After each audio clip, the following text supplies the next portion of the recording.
Bismillahirrahmanirrahim. Alhamdulillahilladzi amarana bil adli wal ihsan wa nahana 'anil zulmi wat tughyan. Asyhadu an la ilaha illallah wahdahu la syarika lah al-malikud dayyan wa asyhadu anna sayyidana Muhammadan 'abduhu wa rasuluhu sayyidu waladi adnan. Allahumma salli wa sallim wa barik ala sayyidina maulana Muhammad khairil insan wa ala alihi wa ashabihi wa dhurriyyatihi wa atba'ihi ila akhiriz zaman, amma ba'du. Yang kita cintai dan kita hormati para habaib, para alim ulama, para muhibbin, hadirin dan hadirat rahimakumullah. Puji dan syukur selalu kita haturkan kehadirat Allah subhanahu wa ta'ala, yang mana dengan taufik dan hidayah serta izin dan inayah darinya jualah kita pada malam ini dapat kembali berkumpul bersama-sama di majlis zikir yang penuh berkah ini. Salawat dan salam kita haturkan selalu kepada junjungan kita Nabi besar Muhammad sallallahu alaihi wasallam dan kepada seluruh keluarga, para sahabat, zuriat dan pengikut beliau sampai akhir masa nanti.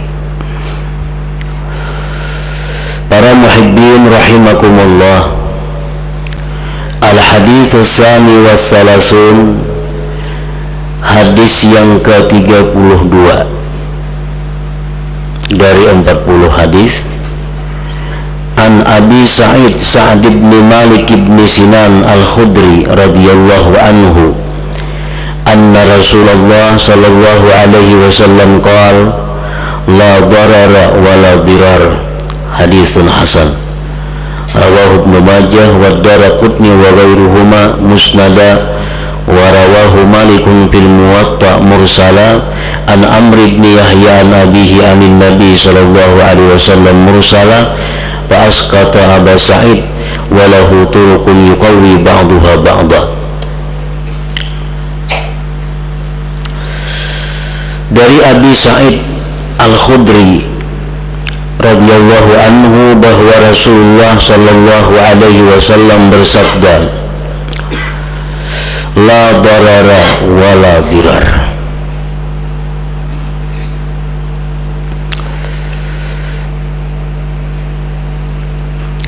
Berbagai macam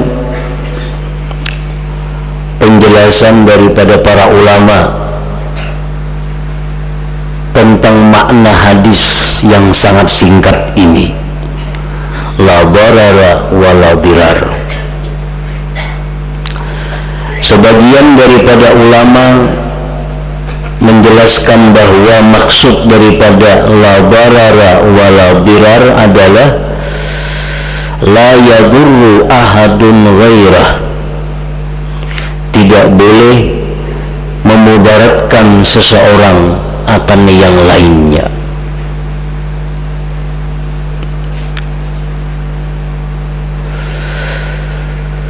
Wala yujazihi ala idrarihi bal ya'fu anhu wa yasfah fa innal afwa aqrabu ila taqwa wa illa fala yujazi man yadurruhu bi ziyadah. Tidak boleh memudaratkan seseorang akan orang lain dan tidak membalas dia akan kemudaratan yang disampaikan kepadanya, bahkan dia memaafkan dan membiarkannya. Maka bahwa kemaafan itu lebih mendekati kepada takwa, dan jikalau tidak, maka dia tidak membalas akan orang yang memudaratkan dia dengan melebihinya. Para muhibbin rahimakumullah, jadi ada dua arti secara singkat. Pertama, kita kada boleh memudaratkan orang lain. Yang kedua, kita hendaknya kada membalas kalau kita dimudaratkan orang. Hendaknya dimaafkan, dibiarkan, karena itu lebih dekat kepada ketakwaan kita. Jika kita kada sanggup memaafkan itu, maka hendaklah kita jangan membalas kepada orang yang memudaratkan itu dengan melebihi kemudaratannya. Nah, itu makna singkat daripada hadis Rasulullah Sallallahu Alaihi Wasallam tadi. Memudaratkan orang berbagai macam bentuknya.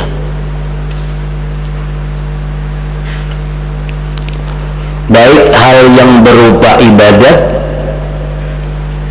atau yang berupa adat atau berupa muamalat.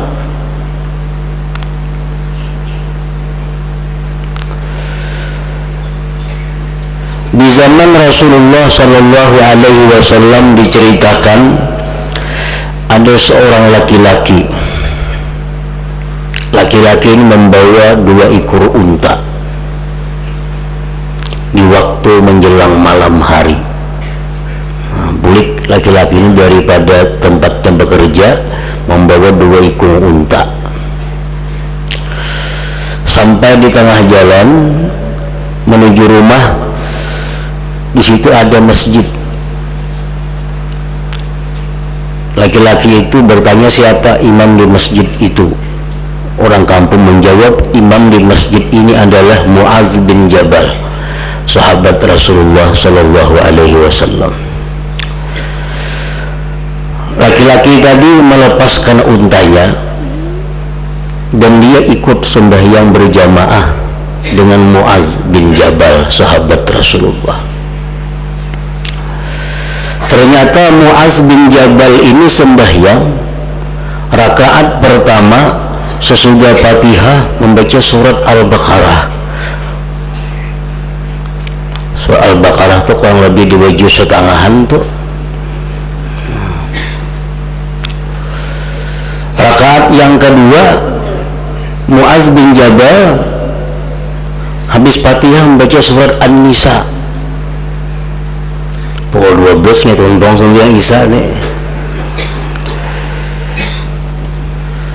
Laki-laki yang tadi yang membawa unta tadi mufarakah. Mufarakah harus sanggup, mana unta di luar, rumah belum sampai lagi, mufarakah. Nah, selesai sembahyang dilaporkan orang kepada Muaz, wahai Muaz, tadi ada orang laki-laki sembahyang di sini, ini mufarakah. Ada tahan. Menjadi Muaz, itu yang mufarakah adalah orang munafik. Mendengar itu laki-laki ini marah, dikatakan munafik. Dia melapor kepada Rasulullah Sallallahu Alaihi Wasallam. Muaz pun dipanggil oleh Nabi. Apa yang disampaikan Nabi kepada Muaz? Al-fattanun anta ya Muaz, wa fattanun anta. 3 kali Rasulullah mengulang-ulang itu. Engkau ini hai Muaz membuat orang lari daripada Islam. Engkau hai Muaz membuat orang lari daripada agama Allah. Orang kok boleh sembahyang berjamaah kalau imam mangka itu. Falau sallaita bisabbih ismi rabbikal a'la wasyamsi waduhaha wal laili idza yaghsha. Jakanya ikan sembahyang tu baca sabbih ismi rabbikal a'la suratnya, atau wasyamsi waduhaha, atau wal laili idza yaghsha. Fa inna man yusalli wara'ak al-kabir wad-da'if wadul hajah. Karena kata Rasulullah, orang yang sembahyang mengikut kamu itu hai Muaz, ada orang tua, ada orang yang lemah, ada orang yang banyak keperluan. Nah, para muhibbin rahimakumullah, apa yang dilakukan oleh Sayyidina Mu'az ini adalah merupakan bentuk memudaratkan kepada orang lain.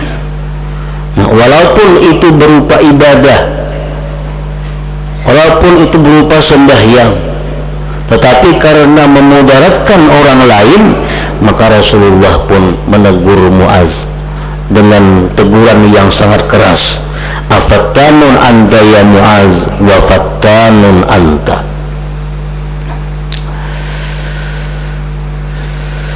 Nah, dalam hal ibadah pun kalau kita mengganggu orang lain sudah dilarang. Dalam ibadah mengganggu orang lain itu sudah dilarang. Apalagi hal-hal yang selain ibadah, kalau mengganggu orang lain tentu lebih dilarang lagi. Nah, ini salah satu di antara kandungan makna hadis la darara, tidak ada kemudaratan. Para muhibbin rahimakumullah, di dalam Al-Quranul Karim banyak dicontohkan oleh Allah Subhanahu wa ta'ala bentuk-bentuk kemudaratan yang mesti dijauhi. Di antaranya Allah Subhanahu wa ta'ala berfirman tentang wasiat. Wasiat itu biasa berlaku mbah orang mati. Wasiat. Nah, wasiat itu kadang-kadang ada yang sifatnya memudaratkan. Memudaratkan kepada siapa? Kepada ahli waris. Firman Allah Subhanahu wa ta'ala, min ba'di wasiyati yusa biha aw dain ghaira mudar. Warisan itu dibagi sesudah wasiat dikeluarkan. Misal ada warisan hendak dibagi, kayaknya dulu Anda kasih waris si mayit ini berwasiat waktu hidup untuk apa. Nah, kalaunya ada dirisakan dulu wasiat. Adakah mayit ini punya hutang? Kalau ada hutang dirisakan dulu hutang. Nah, sisanya hanya dibagi untuk ahli waris. Nah, wasiat itu ada yang sifatnya haram, wasiat itu ada sifatnya memudaratkan kepada ahli waris.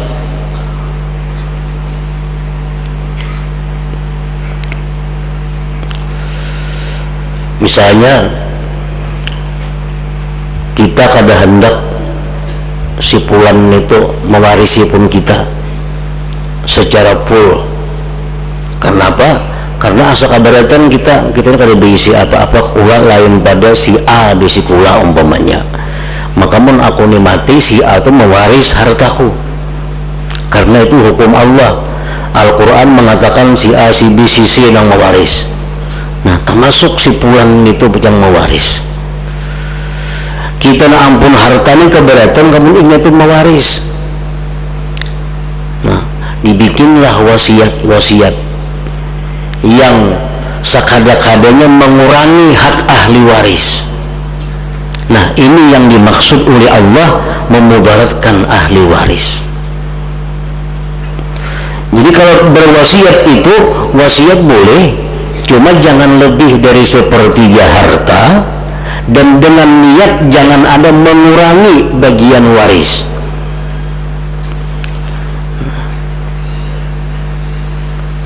Jadi berwasiat boleh sepertiga harta, tapi jangan sampai niat di hati itu mengurangi untuk mengurangi bagian ahli waris. Namun kalau kuwasiatakan kayaknya po dapat inya kenyamanan, baik kuwasiatakannya sepertiga, segan si A umpamanya. Nah, ini yang dimaksud Allah kada boleh, karena warisan itu sudah diatur oleh Allah. Abah dapat sekian, mama sekian, dan sanak sekian, laki bini sekian, sudah diatur oleh Allah, dan kita mesti ridha, setuju dengan apa yang diatur oleh Allah Subhanahu wa ta'ala itu.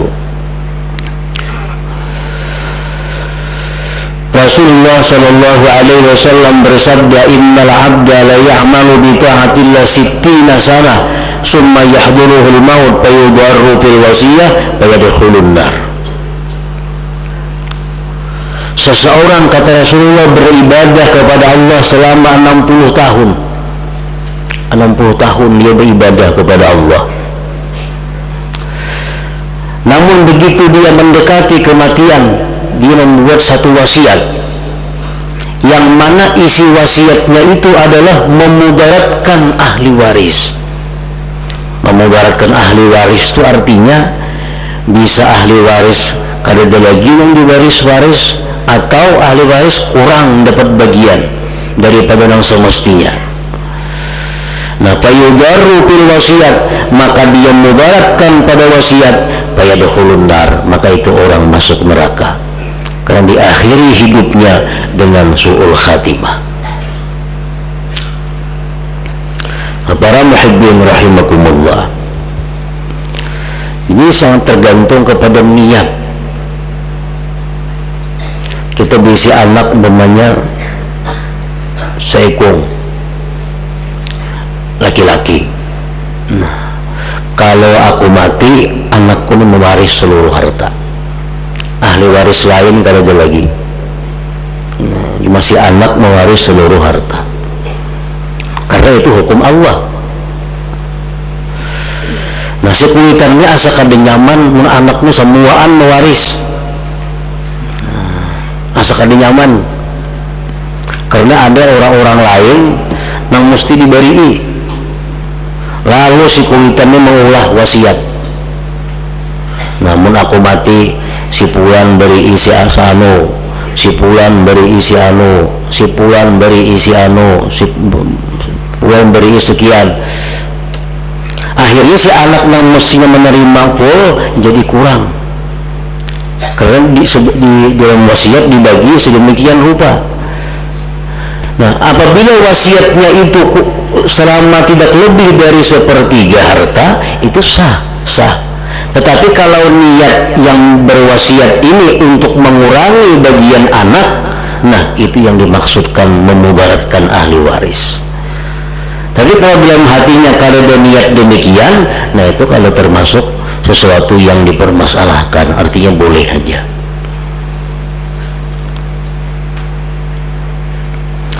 Nah, kemudian Al-Quran mencontohkan lagi tentang kemudaratan ini, yang mana kita diperintahkan untuk menghindarinya, tentang rumah tangga. Al-Quran menjelaskan fa'amsikuhunna bima'ruf aw sarrihuhunna bima'ruf wa la tumsikuhunna dirara. Tahanlah istri kamu, tahanlah istri kamu itu, peliharalah istri kamu itu dengan baik. Artinya kalau kita sayang lawan bini, masih hendak lawan bini, haragu baik-baik jar Tuhan. Amun kita sudah kada katuju lagi lawan bini ini, kada senang lagi lawan bini ini, sarrihuhunna bima'ruf, lepaskan dia dengan baik. Wala tumsikuhunna dirara, dan janganlah kalian menahan istri itu untuk memudaratkan dia, digantung. Dicerai kada dicerai kada, diungkusi kada, dikumpuli kada. Nah, ini ngarannya apa? Memudaratkan istri. Ini termasuk dalam kandungan hadis yang kita baca dalam bab ini adalah la darara, tidak ada kemudaratan itu. Jadi kalau kita senang ini jadi bini kita, gaduh, pelihara baik-baik. Mungkin kita asa kada katuju lagi, lapaslah dengan baik-baik, agar jangan sampai ada kemudaratan kita kepada pasangan kita. Para muhibbin rahimakumullah, dari hadis inilah timbul kenapa talak itu ada dua macam. Ada talak bid'ah, ada talak sunnah. Talak bid'ah adalah talak yang diharamkan. Artinya kita menceraikan bini, hukumnya haram, tetapi sah jatuh talaknya. Satu, sewaktu bini sedang haid, bini sedang haid itu dijatuhkan talak, hukumnya adalah haram. Kenapa? Karena memudaratkan, memperlambat masa iddahnya.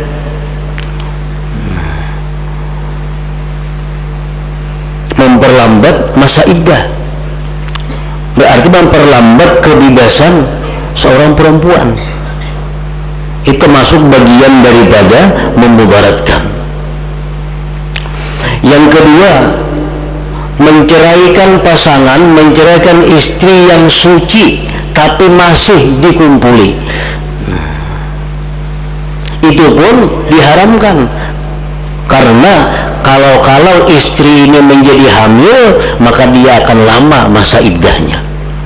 Itu pun maknanya bentuk kemudaratan kepada perempuan.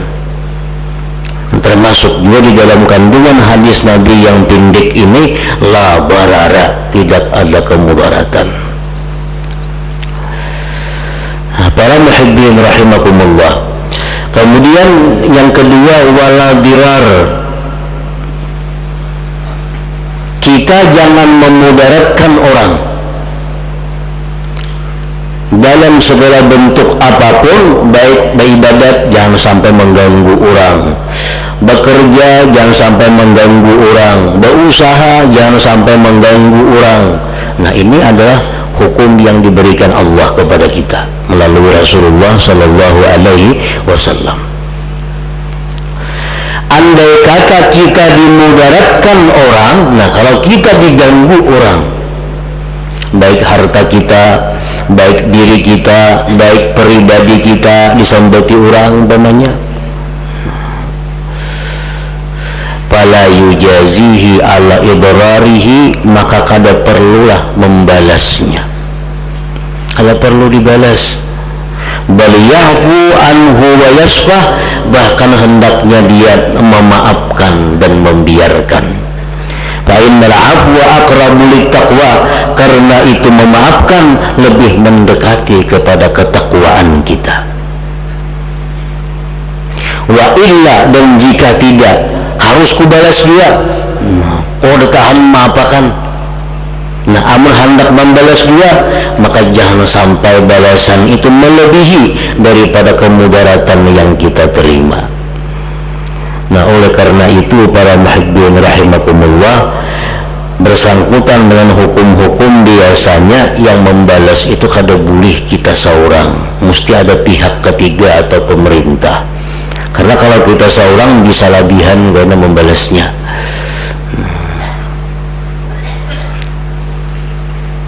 Orang bisa melukai tangan kita, kita lukai jualan atau kada boleh. Kalau kelebihan kita melukai, nah ada pihak ketiga kayaknya pemerintah ini yang mau ukur berapa luka kita. Oh, 12 inti, kayaknya 12 inti gue dilukai, nah orang melukai ini tuh. Kalau kita kada hendak memaafkan, kita balas, tapi jangan sampai melebihi daripada apa yang kita terima. Nah, sama orang bisa menggibah kita, orang menjelikkan kita, kita maafkan, itu paling mulia. Kalau sanggup maafkan, balas, tapi jangan lebihan membalas. Nah, jangan sampai berlebihanan. Nah, ini termasuk dalam kandungan wala dirar. Nah, para muhibbin rahimakumullah, selanjutnya hadis yang ke-33. Ila hadratin Nabi sallallahu alaihi wasallam, al-Fatihah. Bismillahirrahmanirrahim. Musta'inun binas siratal mustaqim.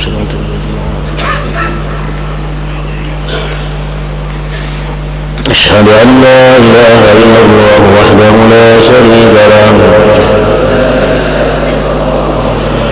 wa asyhadu anna sayyidana Muhammadan abduhu wa rasuluhu. La ilaha illallah, nastaghfirullah. La ilaha illallah, nastaghfirullah. La ilaha illallah, nastaghfirullah, la ilaha illallah, wa natubu ilallah, la ilaha illallah, Muhammadur Rasulullah sallallahu alaihi wasallam. ويا أيها الرجل منه شفاعة صلوا عليه